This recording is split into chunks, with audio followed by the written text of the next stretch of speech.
Today we're going to be making rotisserie chicken nachos. Let's get our fire started. We're going to put our charcoals.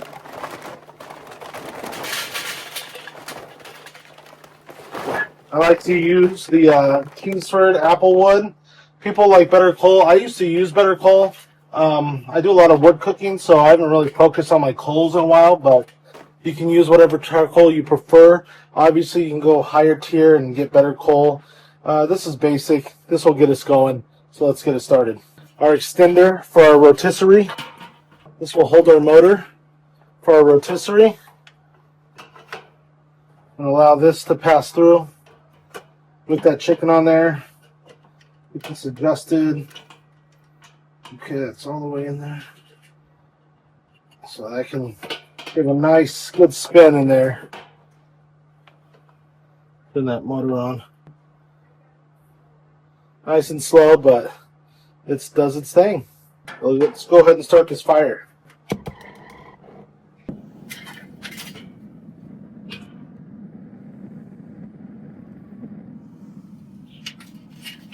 Let that run for about 10 minutes or so and turn it off, and we'll get it to a nice gray and throw our chicken on there. So we have a whole young chicken here. We went organic. This is a nice clean looking bird. Let's get to prepping her.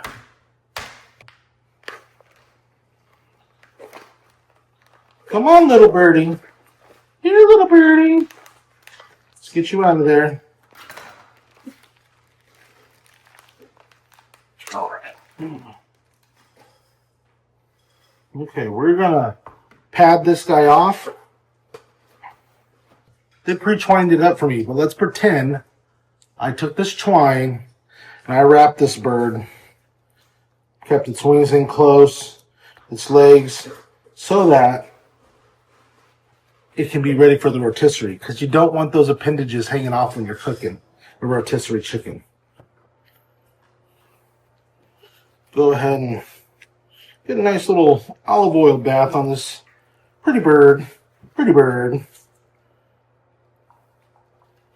You know what movie that's from?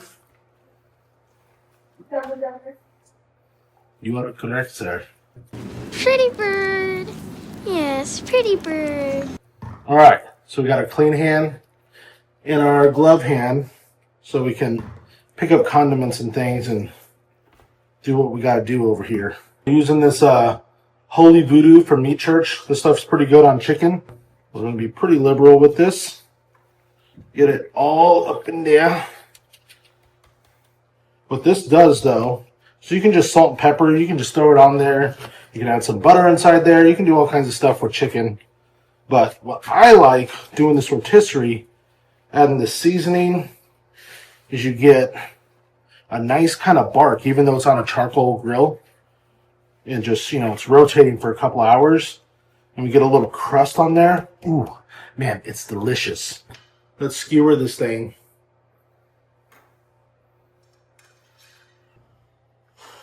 It'll be good. We'll get that stand right in there. Woo-hoo-hoo-hoo.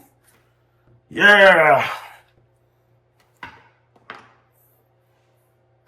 But ask my family, I love my rotisserie. I cook rotisserie chicken, rotisserie wings. These will actually help.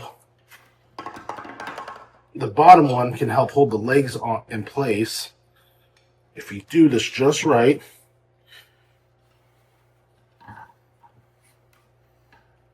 There we go.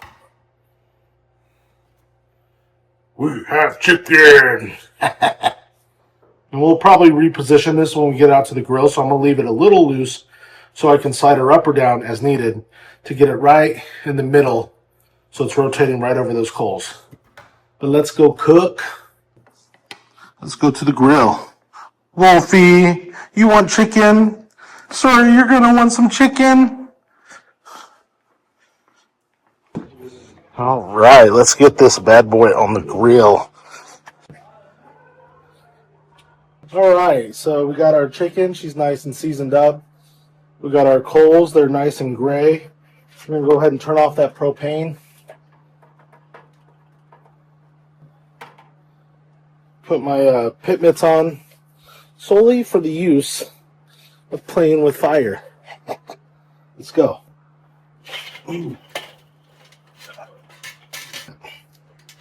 Okay, we're going to set that aside. All right.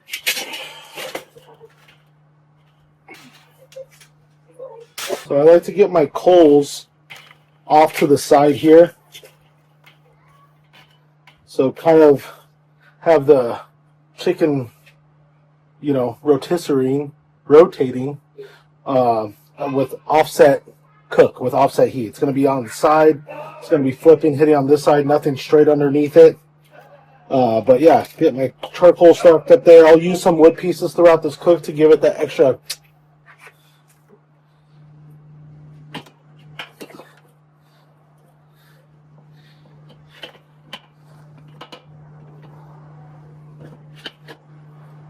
And yeah, I like the position of this bird. Oh, we have power. So we're going to let that cook over indirect heat, anywhere from an hour to 2 hours, depending on the size of your bird. This is a little bit smaller, but we'll see how she's turning out. We'll check in 30 minutes. It also depends on how hot you keep your fire. We'll go ahead and put our lid on and let this thing cook. Now, when I'm cooking the rotisserie, I make sure that I'm leaving my vents open on top, vents open on the bottom, and let some airflow pass through to keep those coals nice and hot. Our temperature's already climbing up to that 300-degree mark.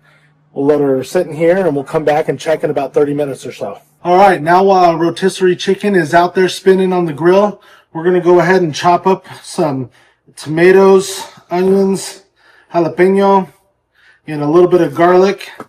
Add some lime to make our pico de gallo.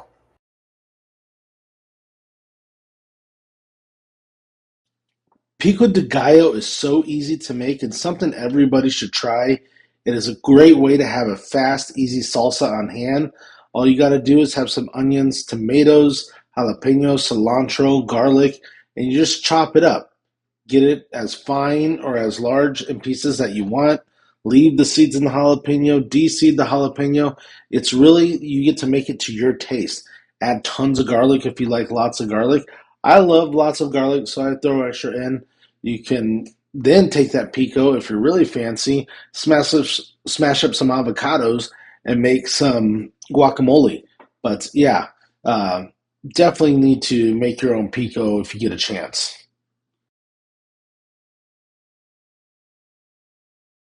All right, time to get this mixed up. We're going to hit it with a little bit of olive oil.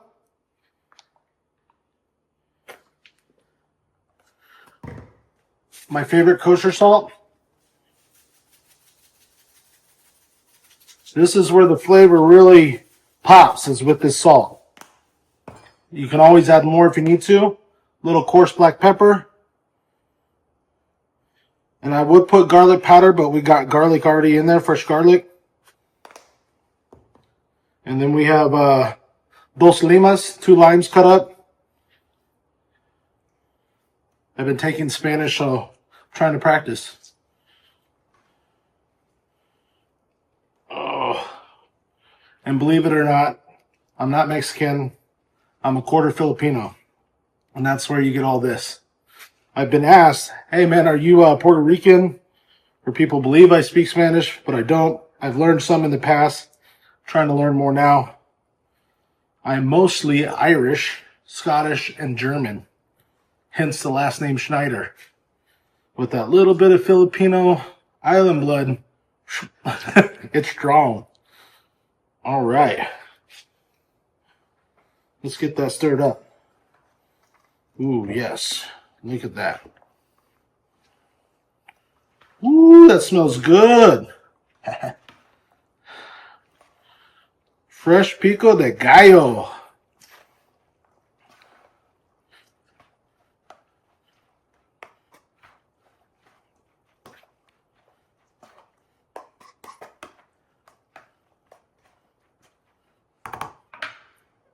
Look at that. Oh my goodness. Ooh, it smells good.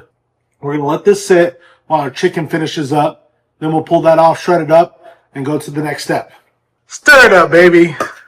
She had to come try the pico. All right, so our chicken's been on here rotating for almost an hour. So let's go ahead and take a look at her. Ooh, look at that bird.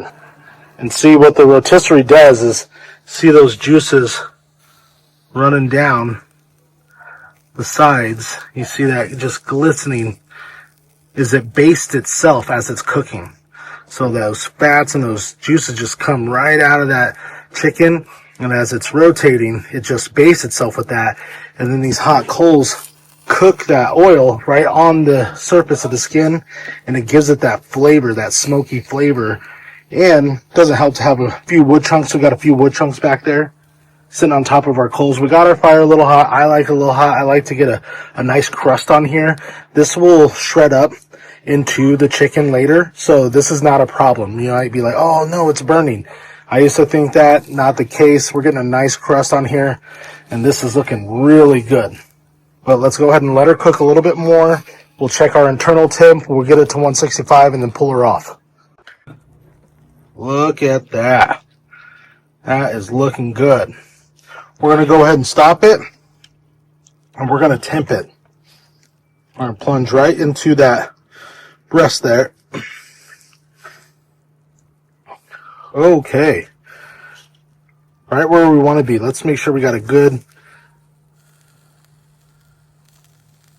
All right, she's ready to come off. This is a done bird. We got our bird all done. Take a look at that. Oh man, that is delicious. Delicious smelling.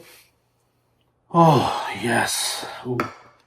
This is going to be good. We're going to let that sit for 30 minutes, let it rest, then we'll shred her up. Let's go ahead and finish preparing our sides for the nachos, the beans, the cheese. Get this thing going.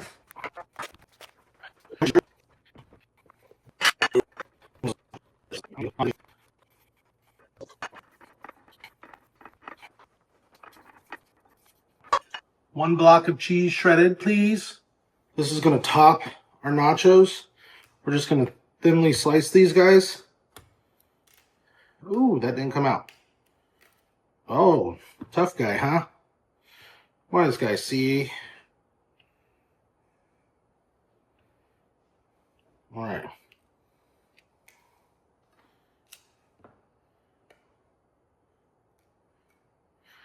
Well.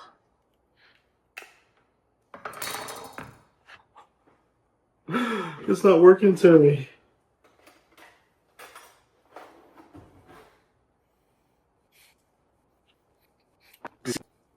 Oh, it comes out easy with the spoon. I don't think so. That's not the way you're supposed to come out. That's not the way you were raised.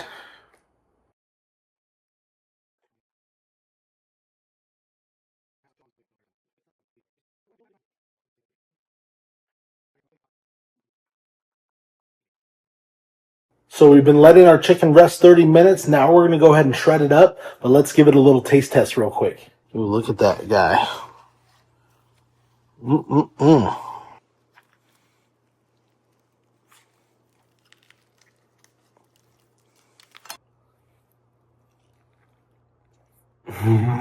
Oh, yeah.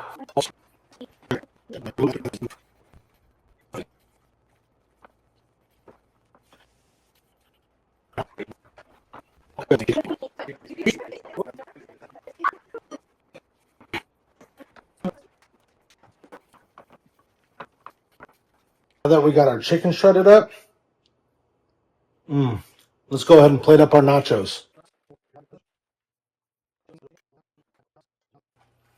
Let's get these into the toaster to broil.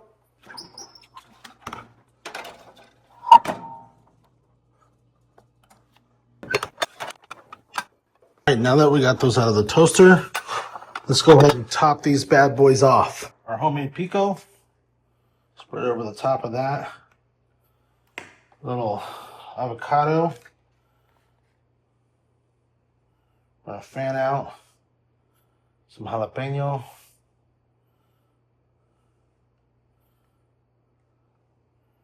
Garnished it right there. Little crema on the side. And there you go. Rotisserie chicken nachos. Let's give it a taste.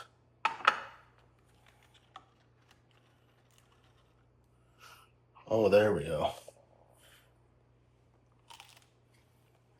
Mmm. Yes. Mmm. Mmm. Mmm. Mmm. That chicken is fire. See you next time.